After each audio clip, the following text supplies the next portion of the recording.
안녕하세요. 요즘 거리두기 3단계를 한다 만다 굉장히 어수선한데 투자는 잘 하고 계신가요? 거리두기 관련 찌라시가 이번 주에 정말 많았습니다. 그럴 때마다 시장이 아침에 잠깐씩 흔들렸는데 그런 찌라시 때문에 투자가 왔다 갔다 하신 분들은 없었을 거라고 생각을 해요. 자, 우리 시간으로 27일 밤이었죠. 연준 잭슨홀 미팅이 있었어요. 제가 이런 연준의 정책이라든지 어떤 거시적인 것들은 보긴 보지만 큰 흐름에서 엄청난 변화가 아니면 투자에 거의 참고하지는 않고 있거든요. 근데 어제 연준 잭슨홀 미팅은 약간 의미가 있었습니다. 투자 포지션에서 뭔가 변화를 줄만 하다 이런 뜻이 아니고 그냥 장기적으로 연준의 입장이 바뀌었다는 것에서 의미가 있었어요. 이번 잭슨홀 미팅에서 나온 AIT, Average Inflation Target을 놓고 주식시장 폭등열차 출발한다고 하시는 분들도 계시더라고요. 오늘은 그래서 이 AIT가 뭔지, 투자 밸류에이션에서 이게 왜 중요하다고 하는지, 우리에게 어떤 의미가 있는지 알아볼게요. 진짜 쉽고 간단하게만 말씀을 드리겠습니다. 어차피 거시경제라는 것 자체가 복잡계의 영역이라서 거시경제 정책이나 움직임을 자세히 보고 미래를 예측해서 투자 포지션을 바꾸고 그걸 해석해서 적용하고 그러는 것은 저는 거의 불가능에 가깝다고 생각을 하거든요. 그래서 막 너무 내밀하게 보고 이럴 필요는 없다고 생각해요. 그냥 투자에 있어서 이런 의미가 있구나 정도로 생각하면 충분한 것 같습니다.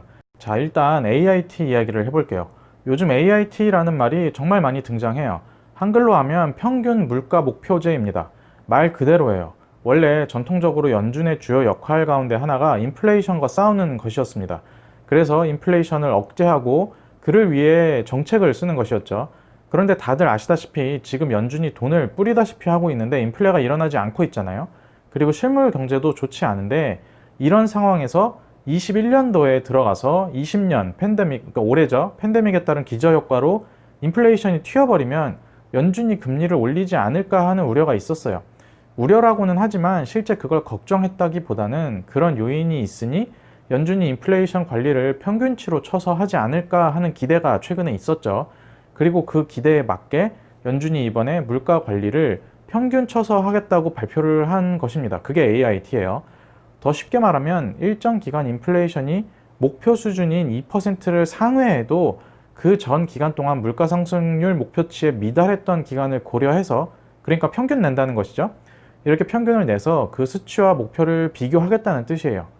더 쉽고 간단하고 단순화해서 말하면 연준은 이런 메시지를 던진 겁니다. 야, 인플레이션 내년에 2% 넘어도 쫄지 마. 평균 쳐서 생각할 거니까 2% 잠깐 넘었다고 금리 안 올려 라고요. 이게 왜 의미가 있냐면 이런 해석이 많죠. 연준이 드디어 인플레이션과 싸운다는 기존의 전통적 역할에서 입장을 바꾼 역사적 사건이다 라는 해석이 많아요. 그리고 단순하고 1차원적으로 생각하면 연준이 제로 금리를 오래 가져갈 거니까 주식시장 폭등열차 출발하겠구나, 몰빵이다 라고 생각할 수도 있어요. 근데 이게 꼭 그렇게 단순하지는 않습니다.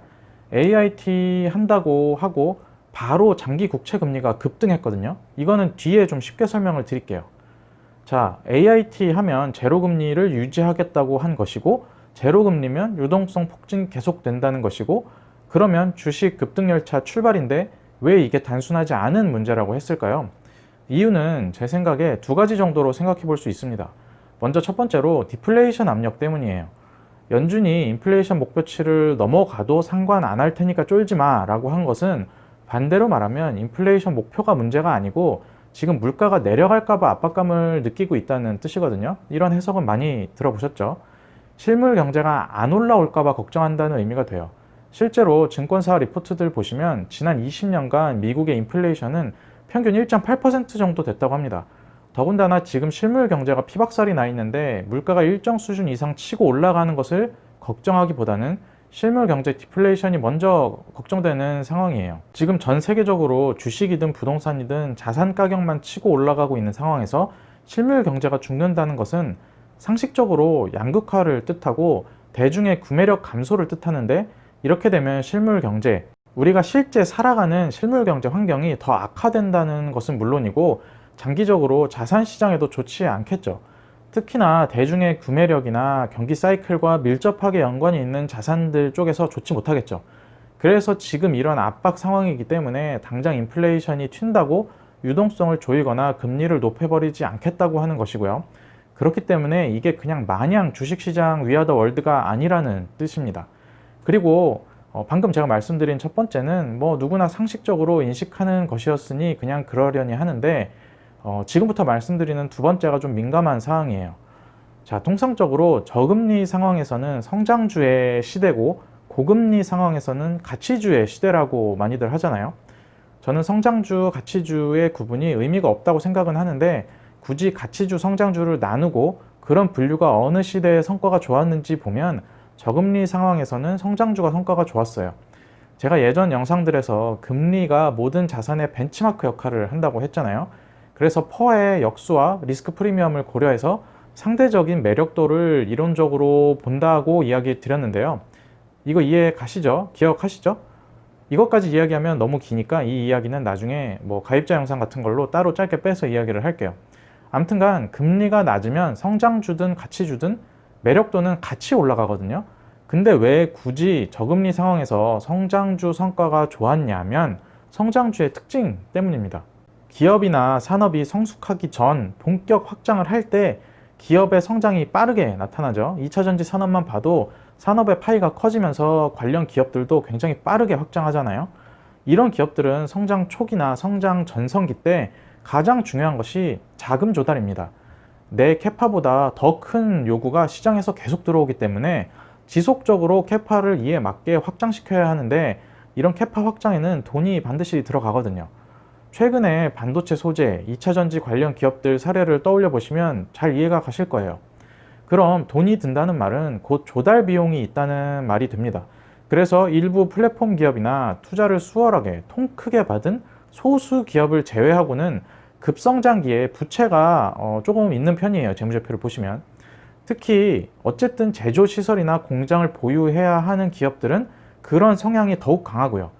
이런 기업들에게 저금리는 거의 축복에 가깝습니다. 주식을 투자하는 투자자들도 이런 기업에 대해서 이 기업이 향후 몇 년 후에 얼만큼의 시장을 대상으로 어느 정도 매출을 올릴 것이다 라고 보면서 당장 이익이 안 나더라도 이익을 땡겨서, 미래 이익을 땡겨서 밸류에이션을 하고 있잖아요. 이런 기업은 미래를 보고 밸류에이션을 보통 하죠. 그래서 이게 심하면 PDR이라고까지 표현을 하잖아요. 프라이스 드림 레이쇼라고. 꿈의 크기에 밸류에이션을 해야 한다는 말도 있을 정도입니다.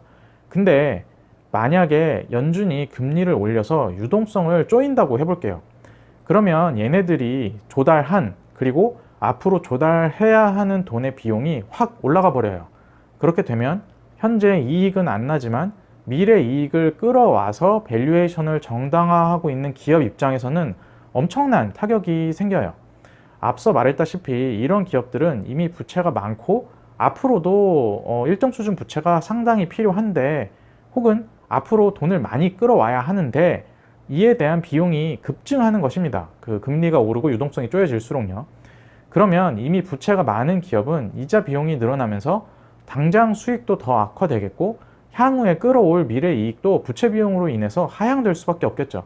그러면 성장주 밸류에이션은 큰 타격을 받을 수밖에 없어요. 그래서 AIT가 되고 저금리 상황을 지속시키겠다고 연준에서 선언하면 현재의 성장주 강세 움직임과 맞물려서 주식시장 폭등, 급행열차가 출발한다고 많이들 이야기했던 것입니다. 근데 제가 거시경제 예측을 해서 투자 포지션을 그때그때 맞춰서 움직이는 게 거의 의미가 없다고 계속 이야기 드렸잖아요. 투자는 복잡계의 세계라고요. 이것도 마찬가지예요. 우리한테 의미가 있는 것은 실질 금리잖아요. 연준에서 AIT를 한다고 하니까 바로 장기 국채 금리가 급등해 버렸어요. 이게 잘 안 맞잖아요. 연준에서 인플레이션을 용인하고 저금리 기조를 유지하겠다고 하는데 왜 장기 국채 금리가 튀었을까요? 시장 참여자들의 뒤늦은이라는 단어가 중요해요. 뒤늦은 해석은 연준이 앞으로 인플레이션을 용인하겠다고 했더니 시장에서 인플레이션을 반영해 버렸다는 것입니다. 선반영해 버렸다는 거예요. 그리고 그럴수록 현 수준의 장기 국채 매력도가 떨어지니 국채 가격이 하락하게 되는 것이고요. 앞서 말했다시피 중요한 것은 실질 금리지 기준금리가 아닙니다. 이러면 AIT가 주식시장에 미치는 영향을 가늠하기가 사실상 조금 어려워집니다. 전문가들이 뭔가 앞으로 자기도 어떻게 될지 잘 모르겠을 때 자주 쓰는 단어가 있죠. 이럴 때 민감하다고 이야기해요. 그리고 이럴 때 변동성이 있다고 이야기합니다. 잘 모른다는 거예요. AIT가 밸류에이션에 어떻게 영향을 미치는지는 이론적으로 알겠는데 그래서 어떻게 될지는 모르는 거예요. 어떻게 될지는 몰라도 이런 상황으로 전개되면 밸류에이션에 이런 영향이 있고 저런 상황으로 전개되면 저런 영향이 있다. 뭐 이 정도를 이해하는 것이죠. 그래서 이런 것들이 투자를 실제 하는 우리에게 주는 의미도 제 생각에는 명확하다고 생각을 해요. 저는 거시경제 예측에 대해서는 한결같은 입장인데 예측 자체는 거의 부질없다는 것입니다. 요즘 유튜브나 TV 같은 거 보면 그런 채널들 많잖아요. 전문가들 나와서 연준 정책이나 금리, FX 시장, 그러니까 외환 시장, 회사채 시장 설명하고 해석해 주는 것들이요. 들어보면 재미는 있습니다. 뭔가 돌아가는 것을 아는 것 같고 뭔가 막 공부를 한 것 같고요. 근데 실제 투자에 그런 것들이 큰 의미는 없다고 생각을 해요. 그래서 그게 투자에 어떻게 될 건데 어떻게 적용할 건데 라는 물음에 궁극적으로 답을 할 수 있어야 되는데 그 답은 기업에 있지 거시경제 예측에 있지 않거든요. 결국 기업을 봐야 하지만 그래도 저런 연준의 정책과 그에 따른 시장의 움직임에서 굳이 의미를 찾고자 하면 한 세 가지 정도 있을 것 같아요. 그냥 일반 투자자인 제가 생각하기에 그렇다는 것입니다. 제가 길이고 진리가 아닙니다. 이런 의견이 있구나 정도만 참고로 해주시면 좋을 것 같아요. 먼저 첫 번째 의미는 경제가 쉽지 않다는 것이에요. 대중의 구매력이 대규모로 필요한 기업들, 경기 사이클에 밀접하게 연관된 회사들은 쭉 어려울 수도 있다고 생각이 됩니다.